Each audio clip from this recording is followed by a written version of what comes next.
দুনিয়ার মিথ্যা কথাগুলোর ভিতরে একটা হলো, সারা পৃথিবীতে অত্যন্ত জনপ্রিয় মিথ্যা কথাগুলোর মধ্যে একটা হলো ছোট পরিবার, সুখী পরিবার। এর চেয়ে বড় মিথ্যা কথা আল্লাহ জমিনে খুব কম আছে।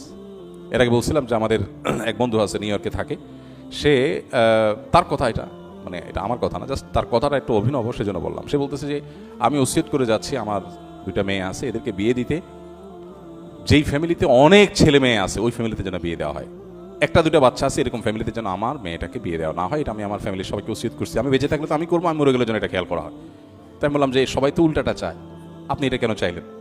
সবাই চায় যে সিমসাম ফ্যামিলি, মাত্র এক দুজন, দেবর ভাবি খুব বেশি নাই, যা ঝামেলা নেই। তো ভদ্রলোকের উত্তরটা হলো, উনি বলতেছে ভাই, কারোর আল্লাহ সন্তান দেয় না এই জন্য কম হয়েছে, তারটা এক্সেপশন, তারটা ভিন্ন। কিন্তু কেউ প্ল্যান করে সন্তান কম নিছে, একটা বা দুটি সন্তান হলে যথেষ্ট না, কি জানি দুটির বেশি, দুই সন্তানের বেশি নয়, একটা নিলে আর না নিলে আর ভালো হয়। দুনিয়ার মিথ্যা কথাগুলোর ভিতরে একটা হলো, সারা পৃথিবীতে অত্যন্ত জনপ্রিয় মিথ্যা কথাগুলোর মধ্যে একটা হলো ছোট পরিবার, সুখী পরিবার। এর চেয়ে বড় মিথ্যা কথা আল্লাহ জমিনে খুব কম আছে। আহা, আপনি চিন্তা করেন, জীবনের শেষ মুহূর্তে বার্ধক্যে আছেন, আপনি শুয়ে আছেন অসুস্থ বিছানায়, চারপাশে 5-6টা ছেলে মেয়ে, তাদের নাতিপুতি সহ 30-40 জন আপনাকে ঘিরে আছে। দৃশ্যটা কেমন হবে? আর আরেকটা দৃশ্য চিন্তা করুন তো, আপনি বিছানা শুয়ে আছেন বেডে, অসুস্থ হয়ে, বৃদ্ধ অবস্থায়, ছেলেটা কানাডা, মেয়েটা আমেরিকা, আসেই 2 পিস, দুজন 2 দেশে, ভিডিও কলে বলতেছে আব্বু হাই। এটা দেখার পরে মানসিক অবস্থা কি হবে? ভাবসাব হবে, ঠিক আছে, মানুষের গল্প দিবেন যে ছেলেটা কানাডায় থাকে, মেয়েটা আমেরিকায় থাকে, বাহ, শুনতে পশ লাগবে, ভেতর দিয়ে ত্রাস শুরু হয়ে যাবে। যার কষ্ট সে বুঝে।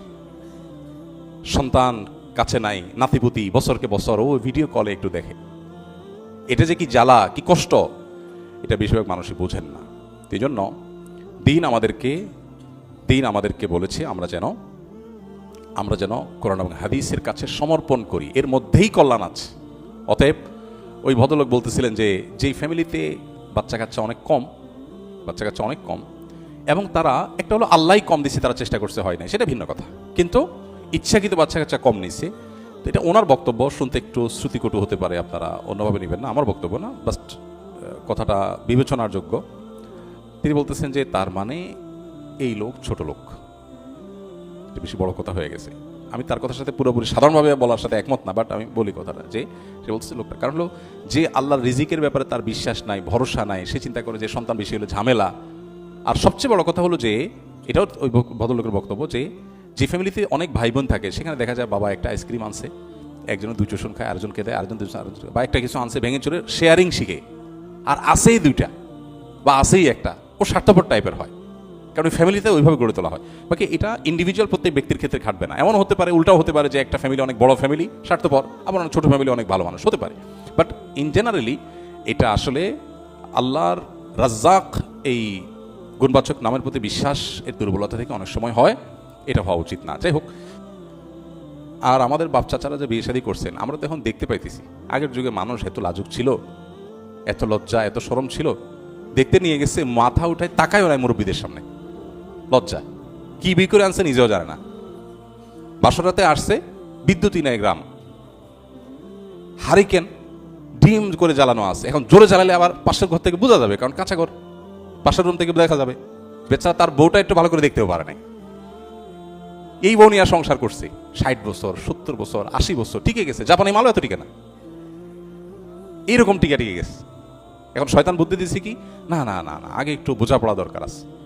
আল্লাহর বিধানের বাইরে যে যাবে, তার কপালে জ্বালা পড়া ছাড়া আর কিচ্ছু হতে পারে না। শান্তি শুধু আল্লাহর বিধানের মধ্যেই আছে। অতএব বিবাহ ফোবিয়া যেটা আজকে পৃথিবীতে তৈরি হয়েছে, খুব ভয়াবহ একটা বিষয়, মানব সভ্যতা হুমকির মধ্যে পড়তে পারে যদি এই বিবাহ ফোবিয়া এভাবে টিকে থাকে। কারণ সাংসারিক এই বিধি ব্যবস্থা যদি পৃথিবীতে টিকে না থাকে, মানব সভ্যতা টিকে থাকাটা কঠিন হবে। এই জন্য ইসলামের সবচেয়ে জঘন্য শাস্তি হলো বিবাহিত মানুষ যদি ব্যভিচারে লিপ্ত হয়। কারণ বিবাহের টেন্ডেন্সি সমাজ থেকে দূর হয়ে গেলে, দেখেন উন্নত দুনিয়াতে এখন কত বাবা মা আমাদের কাছে আসে, আর আমাদের দেশেই শুরু হয়ে গেছে। ছেলে 32-35 হয়ে গেছে, বাপ মা এসে বসে আছে, ভাই একটু দোয়া দরুদ পানি পড়া দেন, ছেলে তো বিয়ে করে না। পানি পড়ার কাজ এটা পোলারে শেষ করে ফেলছেন, বা যেভাবে সে নিজেকে শেষ করে ফেলছে, এখন তার ভিতরে আতঙ্ক তৈরি হয়েছে। আতঙ্ক কোথেকে তৈরি হয়েছে? যে আইডিওলজি আজকে আমরা ধারণ করছি, এটা আমাদের জীবনকে শেষ করে দিচ্ছে। বিয়ে করার আগে আতঙ্ক তো কেন তৈরি হয়? ছেলে চিন্তা করে একটা মেয়ের সাথে বিয়ে বসবো, কি জানি কি হয়, তার সাথে আবার শেয়ারিং, কেয়ারিং, অনেক কিছু স্যাক্রিফাইসিং, কে সব ঝামেলা যায়। ইনকাম করতেছি, হ্যান্ড টু মাউথ আছে, ঘুমাচ্ছি, ভালোই তো, ভেজালে কেন যাব? এটা হলো স্বার্থপর মানুষের কথা, স্বার্থপর মানুষের কথা। আমি একজন মানুষের সাথে জীবনযাপন করব, আমার জীবনসঙ্গিনীর সাথে জীবনসঙ্গীর সাথে জীবনযাপন করব, আমার বিবির সাথে, স্ত্রীর সাথে, স্বামী স্ত্রী পরস্পর জীবনযাপন করব। কিছু ক্ষেত্রে আমি স্যাক্রিফাইস করব, কিছু ক্ষেত্রে সে স্যাক্রিফাইস করবে। এর মধ্য দিয়ে একটা জান্নাতি পরিবেশ তৈরি হবে। এই কপালপোড়াদের সে বুঝ নাই, তাদেরকে এই সমাজ, বস্তুবাদী এই সমাজ তাদেরকে স্বার্থপর করে দিয়েছে, স্বার্থান্ধ। তারা শুধু চাচা আপনা যান বাঁচা। এটা মিথ্যা কথা, নিজে বাঁচলে বাপের নাম। এই মিথ্যা কথা এবং এটা ভুল কথা, একটা ভ্রান্ত কথা মানুষের মাথায় ঢুকে দেওয়া হয়েছে। এখন চিন্তা করে যে আমি কেন আরেকজনকে জীবনে এনে ঝামেলা আনতে যাবো? আরে ভাই, কিছু ঝামেলা পোহান। গোলাপ ছিঁড়তে 1-2টা কাঁটা খেতে হয়, 1-2টা কাঁটা বিদ্ধ হতে পারে, কিন্তু আমি তো দিন শেষে হাতে গোলাপ পাবো। এখন যদি বলেন যে না ভাই, কে কাঁটা টাটা ঝামেলা যায়, তো আপনার কপালে গোলাপ নাই। আপনি পানসে জীবন দিয়ে দুনিয়াটা পার করে দেন। সাংসারিক জীবনে যদি কোনো স্বামী স্ত্রী পরস্পরের মধ্যে হালকা বাদানুবাদী হয়, যারা বিবাহিত এবং যাদের মধ্যে দিন চর্চা আছে, দিনই বুঝ আছে, মাশাআল্লাহ, তারা বলতে পারবেন ঝগড়ার পরের দিনগুলো এটা ঝড়ের পরের শীতল পরিবেশের মতো হয়। ঠিক না? আবিয়াত্তারা ঠিক বলতেছেন? আপনাদের এক্সপিরিয়েন্স আছে? আমাদের স্কিলের ছেলেরা তো বেশিরভাগ আবিয়াত্তা। তোমরা তো অভিজ্ঞরা ভালো বলতে পারে। বউয়ের সাথে ঝগড়াঝাটি, স্বামীর সাথে ঝগড়াঝাটি হলো, অভিমান হলো, মান হলো, একটু কথাবার্তা বন্ধ রইলো, একটু মুখ ফুলাফুলি চললো, এর পরের চিত্রটা হয় ঝড়ের পরে শীতল বাতাসের মতো। যখন বোঝাপড়া হয়ে যায়, মিটমাট হয়ে যায়, তখন সম্পর্ক আগেরটার চাইতে আরো স্ট্রং হয়। তো এই গোলাপের কাঁটা খাওয়ার মধ্যেও এক ধরনের স্বাদ আছে। পৃথিবীতে আপনি কোথায় যাবেন? আপনি কোনো অফিসে কাজ করতে যাবেন, সহকর্মী সব তো মন মতো হবে না। কারোর সাথে বনবে, কারোর সাথে বনবে না। কেউ আপনাকে ছোট করবে, কেউ আপনাকে ভালো বড় করে তুলবে, কেউ হয়তো বসের কাছে ভালো হইতে যাবে, কেউ হয়তো আপনাকে ঠেলা দিতে যাবে। তো তাই বলে কি আপনি কাজ বন্ধ করে দিবেন? তো এই যে অতি স্বার্থপর হয়ে যাওয়া, অতি নিজেকে নিয়ে ব্যস্ত হয়ে থাকা, এটা কোনো ভালো কালচার না। এই কালচারটাই আজকে বিবাহ ফোবিয়া আমাদের সমাজে তৈরি করেছে। মেয়েদের ক্ষেত্রেও সেম। 25-30 হয়ে গেছে, বিয়ের কোনো খবর নাই, বাপ মা বললেও বিয়ে করতে চায় না, তার বিয়ের প্রতি কোনো আগ্রহ নেই। নবী করিম সাল্লাল্লাহু আলাইহি সাল্লাম বলেছেন, তাযাওয়াজু, তোমরা বিবাহ করো, বিবাহ করো। শুধু বিবাহ করো তা বলে নাই, আল ওয়াদুদ আল ওয়ালুদ, সেই ফ্যামিলিতে বিয়ে করো যেই ফ্যামিলিতে বাচ্চা কাচ্চা বেশি হওয়ার কালচার আছে, বাচ্চা কাচ্চা বেশি হয়। এর আগে বলছিলাম যে আমাদের এক বন্ধু আছে, নিউ ইয়র্কে থাকে। সে তার কথা, এটা মানে এটা আমার কথা না, জাস্ট তার কথাটা একটু অভিনব, সেজন্য বললাম। সে বলতেছে যে আমি ওসিয়ত করে যাচ্ছি, আমার 2টা মেয়ে আছে, এদেরকে বিয়ে দিতে যেই ফ্যামিলিতে অনেক ছেলে মেয়ে আছে ওই ফ্যামিলিতে যেন বিয়ে দেওয়া হয়। 1-2টা বাচ্চা আছে, এরকম ফ্যামিলিতে যেন আমার মেয়েটাকে বিয়ে দেওয়া না হয়। এটা আমি আমার ফ্যামিলির সবাইকে ওসিয়ত করছি। আমি বেঁচে থাকলে তো আমি করবো, আমি মরে গেলে যেন এটা খেয়াল করা হয়। তাই আমি বললাম যে সবাই তো উল্টাটা চায়, আপনি এটা কেন চাইলেন? সবাই চায় যে সিমসাম ফ্যামিলি, মাত্র 1-2 জন, দেবর ভাবি খুব বেশি নাই, ঝামেলা নাই। তো ভদ্রলোকের উত্তরটা হলো, উনি বলতেছে ভাই, কারোর আল্লাহ সন্তান দেয় না এই জন্য কম হয়েছে, তারটা এক্সেপশন, তারটা ভিন্ন। কিন্তু কেউ প্ল্যান করে সন্তান কম নিয়েছে, 1টা বা 2টা, 2টি সন্তান হলে যথেষ্ট না, কি জানি 2টির বেশি, 2 সন্তানের বেশি নয়, 1টা নিলে আর না নিলে আর ভালো হয়। দুনিয়ার মিথ্যা কথাগুলোর ভিতরে একটা হলো, সারা পৃথিবীতে মানে অত্যন্ত জনপ্রিয় মিথ্যা কথাগুলোর মধ্যে একটা হলো ছোট পরিবার, সুখী পরিবার। এর চেয়ে বড় মিথ্যা কথা আল্লাহ জমিনে খুব কম আছে। আহা, আপনি চিন্তা করেন জীবনের শেষ মুহূর্তে বার্ধক্যে আছেন, আপনি শুয়ে আছেন অসুস্থ বিছানায়, চারপাশে 5-6টা ছেলে মেয়ে, তাদের নাতিপুতি সহ 30-40 জন আপনাকে ঘিরে আছে। দৃশ্যটা কেমন হবে?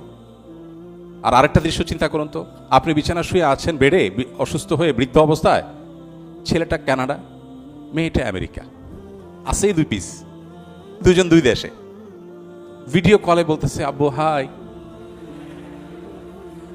এটা দেখার পরে মানসিক অবস্থা কি হবে? ভাবসাব হবে, ঠিক আছে, মানুষের গল্প দিবেন যে ছেলেটা কানাডায় থাকে, মেয়েটা আমেরিকায় থাকে, ওয়াহ, শুনতে পশ লাগবে, ভেতর দিয়ে ত্রাস শুরু হয়ে যাবে। যার কষ্ট সে বুঝে। সন্তান কাছে নাই, নাতিপুতি বছরকে বছর ও ভিডিও কলে একটু দেখে, এটা যে কি জ্বালা, কি কষ্ট, এটা বেশিরভাগ মানুষই বোঝেন না। এই জন্য দিন আমাদেরকে বলেছে আমরা যেন কোরআন এবং হাদিসের কাছে সমর্পণ করি, এর মধ্যেই কল্যাণ আছে। অতএব ওই ভদ্রলোক বলতেছিলেন যে যেই ফ্যামিলিতে বাচ্চা কাচ্চা অনেক কম এবং তারা একটা হলো আল্লাহই কম দিছে, তারা চেষ্টা করছে হয় না, সেটা ভিন্ন কথা, কিন্তু ইচ্ছাকৃত বাচ্চা কাচ্চা কম নিছে। তো এটা ওনার বক্তব্য, শুনতে একটু শ্রুতিকটু হতে পারে, আপনারা অন্যভাবে নেবেন না, আমার বক্তব্য না, বাস্ট কথাটা বিবেচনার যোগ্য। তিনি বলতেছেন যে তার মানে এই লোক ছোট লোক, বেশি বড় কথা হয়ে গেছে। আমি তার কথার সাথে পুরোপুরি সাধারণভাবে বলার সাথে একমত না, বাট আমি বলি কথাটা, যে সে বলছে লোকটা, কারণ হলো যে আল্লাহর রিজিকের ব্যাপারে তার বিশ্বাস নাই, ভরসা নাই, সে চিন্তা করে যে সন্তান বেশি হলে ঝামেলা। আর সবচেয়ে বড় কথা হলো যে এটাও ওই ভদ্রলোকের বক্তব্য, যে ফ্যামিলিতে অনেক ভাই বোন থাকে, সেখানে দেখা যায় বাবা একটা আইসক্রিম আনছে, একজনের 2 টিউশন খায়, আরেকজনকে দেয়, আরেকজন 2 বা একটা কিছু আনছে ভেঙে চড়ে শেয়ারিং শিখে, আর আসেই 2টা বা আসেই একটা, ও স্বার্থপর টাইপের হয়, কারণ ওই ফ্যামিলিতে ওইভাবে গড়ে তোলা হয়। বাকি এটা ইন্ডিভিজুয়াল প্রত্যেক ব্যক্তির ক্ষেত্রে খাটবে না, এমন হতে পারে, উল্টাও হতে পারে যে একটা ফ্যামিলি অনেক বড় ফ্যামিলি স্বার্থপর, আবার ছোট ফ্যামিলি অনেক ভালো মানুষ হতে পারে। বাট ইন জেনারেলি এটা আসলে আল্লাহর রাজ্জাক এই গুণবাচক নামের প্রতি বিশ্বাস এর দুর্বলতা থেকে অনেক সময় হয়, এটা হওয়া উচিত না। যাই হোক, তো এই জন্য আমাদের বিবাহের প্রতি আতঙ্ক, তারপরে আপনার সাংসারিক জীবনের প্রতি আতঙ্ক, এগুলো শয়তান সৃষ্টি করে, এগুলোকে জয় করতে হবে। এবং এটার মূল কারণ হলো এই যে পশ্চিমা বিভিন্ন দর্শন, এটার প্রভাব আমাদের জীবনকে শেষ করে দিয়েছে।